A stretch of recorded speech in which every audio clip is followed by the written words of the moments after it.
بسم اللہ الرحمن الرحیم۔ السلام علیکم ورحمۃ اللہ وبرکاتہ۔ محترم بزرگوں، دوستوں، میں شاعر قلوی JMD نیوز پہ ایک خاص پروگرام لے کے آپ کی خدمت میں حاضر ہو رہا ہوں۔ JMD نیوز نے ہمیشہ یہ کوشش کی کہ کوئی بھی خوشی کا موقع ہو، کوئی بھی فیسٹیول ہو، تو اس فیسٹیول کے موقع پہ جو خصوصیات ہوتی ہیں وہ آپ تک ضرور پہنچائی جائیں۔ اس وقت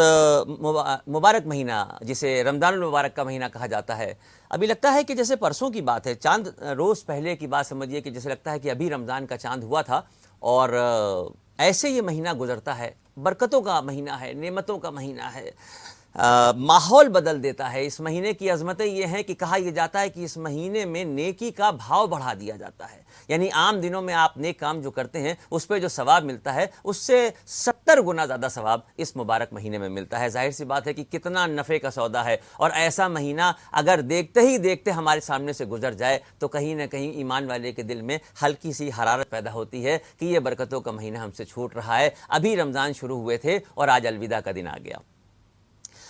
رمضان المبارک کے اس مقدس مہینے میں جو 30 روزے رکھنے کے لیے ہمارے اوپر فرض کیے گئے، یہ 30 روزے مکمل ہونے کے بعد جو دن آتا ہے وہ عید کا دن کہلاتا ہے۔ پوری دنیا اس بات کو جانتی ہے کہ یہ عید کا دن ہے، لیکن JMD نیوز کی طرف سے ایک یہ خلش پیدا ہوئی کہ ہمارے دیکھنے والوں کو، جو ہم سے جڑے ہوئے لوگ ہیں، جو ہمیں پسند کرتے ہیں، ہم سے محبت کرتے ہیں، ان تک یہ کسی طریقے سے وضاحت کی جائے کہ حقیقتاً عید کے دن کی میننگ کیا ہے، عید کے دن کا مطلب کیا ہے۔ بڑی تعداد میں یہ سمجھا جاتا ہے کہ عید کا دن جو ہے اس میں نئے کپڑے پہنے جاتے ہیں، عید کے دن سیوئیں کھائی جاتی ہے، عید کے دن لوگ گلے مل لیتے ہیں۔ یہ سچ ہے کہ یہ سب ہوتا ہے، لیکن اس کے ساتھ ساتھ اس کی خوبی کیا ہے؟ دیکھیے، مسلمان ہونے کی حیثیت سے ہمارے پروردگار پالنہار نے اپنے محبوب اور ہمارے آقا نبی کریم سرکار دو عالم صلی اللہ علیہ وسلم کو جب اس دنیا میں بھیجا تو ہمارے نبی نے اپنی زندگی میں وہ سارے کام کر کے دکھائے جو امتیوں کو کرنے تھے۔ ایک بہت اہم بات میں آپ کو بتاؤں، مجھے یاد آیا، ایک روایت مجھے ملتی ہے، حضرت عبداللہ ابن مسعود رضی اللہ تعالیٰ عنہ ایک روایت کرتے ہیں کہ جب عید کا دن آتا تو اس دن آپ صلی اللہ علیہ وسلم اپنے گھر سے جب نہا کے کپڑے بدل کے تیار ہو کے گھر سے باہر نکلتے تو تمام کے تمام صحابہ اکرام اس وقت جو موجود ہوتے مدینے میں، وہ آپ کے انتظار میں گھر کے آپ کے حجرے کے باہر کھڑے ہوتے، اور جب ہمارے آقا نبی کریم صلی اللہ علیہ وسلم اس حجرے مبارک سے باہر تشریف لاتے تو وہاں پر تمام صحابیوں کے ساتھ یہ سفر، یہ سلسلہ شروع ہوتا۔ مدینے کی آبادی کے باہر تک حصے میں حضرت بلال کے ہاتھ میں ایک بلم ہوتا، پروٹوکول کی حیثیت سے وہ اس بلم کو لے کے آگے آگے چل رہے ہوتے، ان کے پیچھے ہمارے آقا نبی کریم سرکار دو عالم صلی اللہ علیہ وسلم ہوتے، اور صحابہ اکرام آپ صلی اللہ علیہ وسلم کے پیچھے ہوتے۔ اللہ اکبر، اللہ اکبر، لا الہ الا اللہ، واللہ اکبر، اللہ اکبر وللہ الحمد کی صدائیں فضاؤں میں گونج رہی ہوتی، اور یہ سلسلہ یہاں سے شروع ہوتا، اور مدینے کی آبادی کے باہر کے حصے میں پہنچنے کے بعد جس جگہ سے نماز کا ارادہ ہوتا ہمارے نبی کا، وہاں پر حضرت بلال اس نیزے کو گاڑ دیتے اور اس جگہ سے آپ صلی اللہ علیہ وسلم امامت فرماتے۔ یہ جو واقعہ میں نے آپ کو بتایا، وہ کیوں بتایا؟ وہ بتانا ضروری اس لیے تھا کہ اکثر لوگوں کے دل میں ایک سوال پیدا ہوتا ہے کہ ہمارے محلے میں مسجد ہے، شہر میں تمام مسجدیں ہیں، پورے سال ہمیں نمازوں کا حکم دیا گیا ہے کہ ہم مسجد میں جا کے 5 وقت روز نماز پڑھیں، عید کے دن ہم یہ کھلے میدان میں کیوں جاتے ہیں؟ تو یہ یہاں سے سنت پتہ چلتی ہے کہ عید کے دن ہمارے آقا نبی کریم سرکار دو عالم صلی اللہ علیہ وسلم تمام کے تمام صحابہ اکرام کو ساتھ لے کے مدینے کی آبادی کے باہر کے حصے میں کھلے میدان میں پہنچتے، اور وہاں سے آپ امامت فرماتے، اور آپ کی امامت میں صحابہ اکرام عید کی نماز ادا کرتے۔ یہ تو ہم کو یہاں سے پتہ چل گیا کہ عیدگاہ ہم کیوں جاتے ہیں۔ آپ دیکھیے، پورے ہندوستان میں دیکھ لیجیے یا دنیا میں کہیں بھی دیکھ لیجیے، عیدگاہ میں سال میں صرف 2 ہی بار جانا ہوتا ہے، عید کی نماز پڑھنے اور اس کے بعد بقرعید کی نماز پڑھنے، اور عیدگاہ کھلے آسمان کے نیچے نماز ادا کی جاتی ہے۔ کبھی بھی غور کیجیے گا۔ اب سوال یہاں پر یہ پیدا ہوتا ہے کہ عید کے دن کا مقصد کیا ہے؟ کیا عید کا دن صرف گلے ملنے کے لیے ہے؟ کیا عید کا دن سیوئیں کھانے کے لیے ہے؟ کیا عید کا دن نئے کپڑے پہننے کے لیے ہے؟ یہ تو ہے، لیکن بنیادی باتیں اس سے اوپر کی کیا ہیں؟ دیکھیے، ایک مثال ہے، اور وہ مثال میں نہیں دے رہا، وہ مثال دنیا دیتی ہے۔ ہمارے پروردگار نے فرمایا کہ جب تم کسی مزدور سے کوئی کام کراؤ تو مزدور کا پسینہ سوکھنے سے پہلے اس کی مزدوری اس کو دے دی جائے۔ سمجھ رہے ہیں آپ؟ مزدور کا پسینہ سوکھنے سے پہلے اس کی مزدوری دے دی جائے، یہ حکم ہے ہمارے پروردگار کا۔ یہ جو ہم اپنے گھروں میں کام کراتے ہیں، لیبر مستری جو لے کے آتے ہیں، ہماری ذمہ داری ہے کہ شام کو جب ان کا کام مکمل ہو جائے تو ان کو پیسے دے دیے جائیں۔ ٹھیک اسی طریقے سے رمضان المبارک کے 30 دن کے روزے دار کو جو مزدوری دی جاتی ہے وہ عید کا دن ہوتا ہے۔ یہ 30 دن روزہ رکھنے والوں کو اللہ رب العزت کی طرف سے انعام کا دن مقرر کیا گیا ہے۔ اس دن پروردگار اپنے روزے دار بندے کو مزدوری دیتے ہیں۔ میں پھر سے اس بات کو دہرا رہا ہوں، ذرا غور کر کے دیکھیے گا۔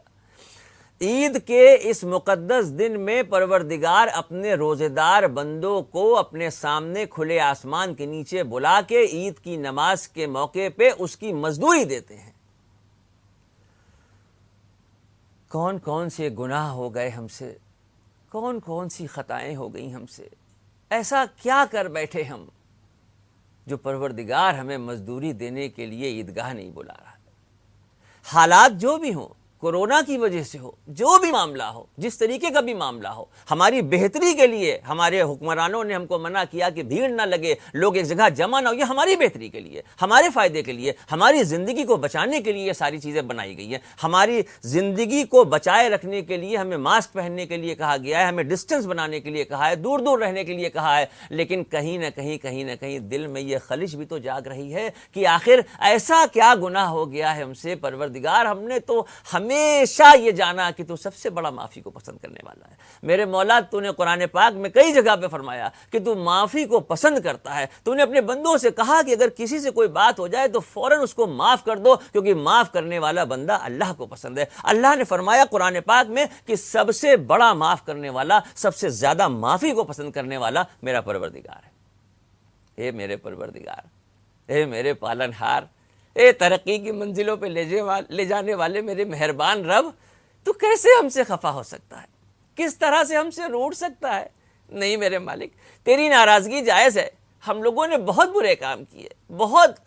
جان بوجھ کے رات کے اندھیروں میں بھی گناہ کیے، دن کے اجالوں میں بھی گناہ کیے، تیری بغاوت کر کے بھی گناہ کیے، اپنے شوق کے لیے، اپنی خوشی کے لیے گناہ کیے، لیکن کہیں نہ کہیں یہ دل میں ہمیشہ سے خیال رہا کہ اے خطا پوش دو عالم،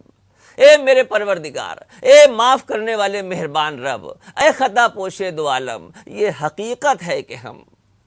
تیری رحمت کے بھروسے پر خطا کرتے رہے۔ کہیں نہ کہیں میرے دل میں یہ یقین رہا کہ تو رحیم ہے، تو کریم ہے، تو پروردگار ہے، تو پالنہار ہے۔ ماں کے پیٹ میں گٹھری بنے ہوئے چھوٹے سے معصوم سے بچے کو تو پیدا کر دیتا ہے، اس کو ماں کے پیٹ میں پورا بچہ بنا دیتا ہے، اور وہ بچہ جب پیدا ہوتا ہے تو نہ بول سکتا ہے، نہ چل سکتا ہے، نہ کھا سکتا ہے، لیکن تو اس کی پرورش ماں باپ سے ایسے کراتا ہے کہ وہی بچہ ایک دن بڑے ہو کے خود مختاری کا اعلان کرتا ہے اور نعرہ لگاتا ہے کہ ہم ہی رب ہیں،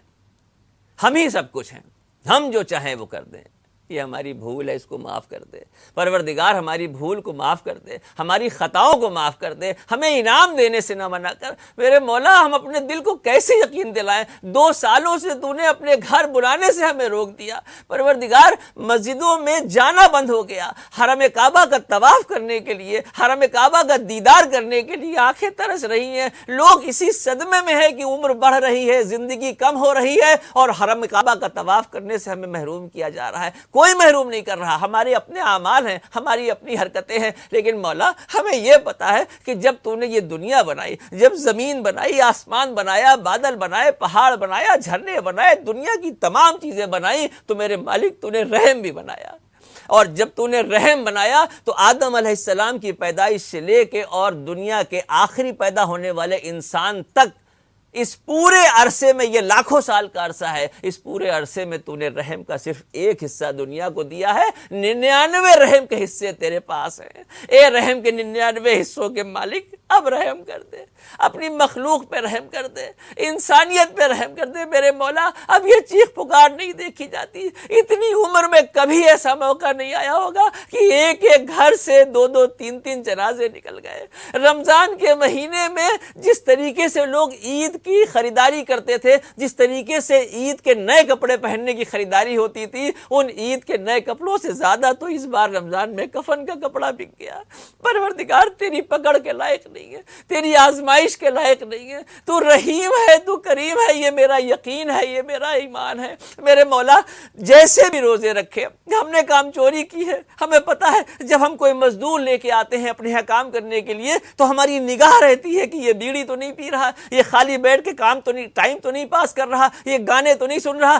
کسی طریقے سے جب دن مکمل ہوتا ہے، جب شام کا وقت ہوتا ہے، جب اسے مزدوری دینے کا وقت ہوتا ہے تو ہم اس کے باتیں گناتے ہیں، تم نے اتنی دیر بیٹھ کے یہ بیکاری کی تھی، تم نے اتنی دیر میں یہ بیکاری کی تھی، تمہارے اتنے پیسے کٹیں گے یا تمہیں آج پیسے نہیں ملیں گے۔ میرے مولا یہ تو انسانی فطرت ہے، یہ تو ہماری آپس کی فطرت کی بات ہے، لیکن تو لامحدود خزانوں کا مالک ہے، تو غلطیوں کو معاف کرنے والا ہے، تو نظر انداز کرنے والا ہے۔ تجھے تیری رحیمی کا واسطہ، تجھے تیری کریمی کا واسطہ، تجھے تیری بادشاہی کا واسطہ، تجھے تیری شہنشاہی کا واسطہ، اپنی مخلوق پہ رحم کر دے میرے مولا، اپنی مخلوق پہ رحم کر دے۔ یہ 4 دن کے بعد جو عید کا دن آ رہا ہے، یہ جو انعام کا دن آ رہا ہے، میرے مولا جیسے بھی ہو، ہم لوگوں نے جس طرح سے بھی روزے رکھے، تیری بارگاہ میں وہ کتنے قبول ہیں یا نہیں ہے ہمیں نہیں پتا، لیکن ہم نے اپنی پوری کوشش کی، ہم نے تجھے دیکھا نہیں، اندیکھے خدا پہ ایمان لانے کے بعد ہمیں بتایا گیا کہ تو نے رمضان کے روزے ہم پہ فرض کیے ہیں، ہم نے فجر کے وقت سے لے کے مغرب کے وقت تک ایک دانہ زبان پہ نہیں رکھا، ایک قطرہ پانی اپنی حلق میں نہیں جانے دیا۔ میرے مولا تو روزے دار کی دعا بہت سنتا ہے، ہم اس وقت روزے سے ہیں میرے مالک، ہم اس وقت روزے سے ہیں، اور روزے دار کو خالی ہاتھ نہ بھیجنا، یہ تیری شان کے خلاف ہے کہ تیرے سامنے تیرا بندہ بھکاری بن کے بھیک مانگے اور خالی ہاتھ جائے۔ میرے مولا یہ تیری شان کے خلاف ہے، اپنی شان کے حساب سے نواز دے۔ بس ہم تجھ سے اتنا کہہ رہے ہیں پروردگار، ہمیں بتایا گیا کہ آنکھ سے آنسو گر جائے تو آپ معاف کر دیتے ہیں۔ میرے مولا بہت سی آنکھوں سے آنسو گر رہے ہیں، میرے مولا ہم صرف ایک چھوٹی سی عرضی لگانا چاہ رہے ہیں۔ آپ نے چونکہ وعدہ کیا ہے کہ رمضان کے مہینے کی مزدوری آپ عید کے دن دیتے ہیں، میرے مولا عیدگاہ نہیں آ پا رہے تو کوئی بات نہیں، ہم گھروں میں نماز پڑھ لیں گے، 5 آدمی مسجد میں نماز پڑھ لیں گے، لیکن آپ سے صرف اتنی عرضی لگا رہے ہیں کہ اس بار رمضان میں روزہ رکھنے والوں کی جو مزدوری ہے وہ مزدوری اس طرح سے دیجئے کہ دنیا سے اس وبا کو ختم کر دیجئے،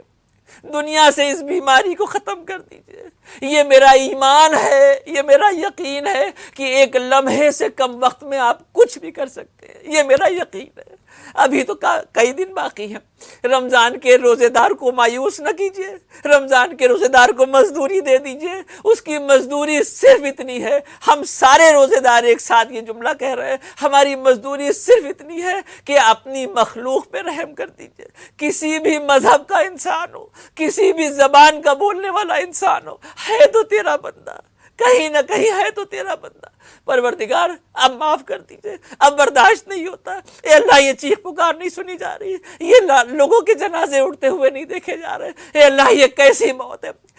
اپنے گھر والے اپنوں کے ساتھ نہیں ہو پا رہے، ایک گھر سے جنازہ اٹھ رہا ہے اور اسی گھر کا ایک آدمی ایک کمرے میں کورونا کی وجہ سے بند پڑا ہوا ہے۔ پروردگار ہم اتنی آزمائشوں کے لائق نہیں ہے، بہت کمزور ہے تیرا بندہ، بہت کمزور ہے میرے مولا، اس سے پہلے کہ ٹوٹ کے بکھر جائے، اس سے پہلے کہ بدگمانیاں دلوں میں شیطان جگہ بنانے لگے، ہمارے گناہوں کو معاف کر دیجئے، ہماری خطاؤں کو معاف کر دیجئے، ہمیں عید کا انعام دے دیجئے۔ ہمارا انعام صرف اس بار اتنا ہوگا، ہماری عید کی مزدوری صرف اتنی سی ہم مانگ رہے ہیں کہ اس وبا کو ختم کر دیجئے میرے مولا، اس وبا کو ختم کر دیجئے، پروردگار اس بیماری کو دنیا سے ختم کر دیجئے۔ یہ جو کچھ بھی ہے ہمیں نہیں پتا یہ کیا ہے، لیکن امن چین کی خوشگوار بہاریں پھر سے چلا دیجئے، امن چین کی تازی ہوائیں پھر سے چلا دیجئے میرے مولا، ہمیں معاف کر دیجئے۔ ہم اس چینل کے ذریعے، جی ایم ڈی نیوز کے ذریعے اس کے دیکھنے والوں تک یہ پیغام اس لیے پہنچا رہے ہیں کہ جو لوگ اس کو دیکھ رہے ہیں اس دعا پہ آمین کہہ دیں، کیونکہ ہمیں یہ پتا چلا کہ 40 آدمی جس دعا پہ آمین کہہ دیتے ہیں بارگاہ خدا بندی میں وہ دعا قبول ہو جاتی ہے۔ جی ایم ڈی نیوز پہ جو یہ لوگ پروگرام دیکھ رہے ہیں ان سے ہم گزارش کر رہے ہیں جو ایمان والے ہیں وہ دل کی گہرائیوں سے آمین کہہ دیں، پروردگار نہ جانے کس کی آمین سن لے اور کس کی آمین پہ ہمیں عید کا ایسا تحفہ ملے کہ ہمارے دل میں یہ خبر آ جائے، ہمارے شہر میں، ہمارے ملک میں، اس دنیا میں اچانک یہ ہوا چلے کہ کورونا کی بیماری اب ختم ہو گئی ہے، لوگ اس سے راحت پا گئے ہیں۔ بہت بہت شکریہ آپ سب کی محبتوں کا، لیکن بس جاتے جاتے اتنا کہتے جائیں گے کہ یہ جو مزدوری مانگی جا رہی ہے اس کا حق ادا کیجیے گا۔ اللہ رب العزت ہمیں مزدوری دے کے اس بیماری کو ختم کر دیں تو پھر سے ہم بدحواسی کے ماحول میں نہ چلے جائیں، پھر سے ہم گمراہی پہ نہ چلے جائیں۔ پکا وعدہ کیجئے، عہد کیجئے، یقین دلائیے اس بات کا کہ اب ہم اپنے دل کو بدل لیں گے، اب ہم صاف دلی سے محبت کرنا سیکھ جائیں گے۔ انسان کو انسان سے محبت کرنے والا جو ایک مثال دی جاتی تھی، ہم اس دور میں وہ بن کے دکھائیں گے۔ ہم برائیوں کو چھوڑ دیں گے، گناہوں سے دور ہو جائیں گے، نیک راستوں پہ چلیں گے۔ بس یہیں سے اپنی بات کو ختم کرتے ہیں۔ کوئی بھی بات اگر ہماری کسی کو ناگوار گزری ہو تو معاف کر دیجیے گا۔ بہت شکریہ آپ سب کی محبتوں کا۔ السلام علیکم ورحمۃ اللہ وبرکاتہ۔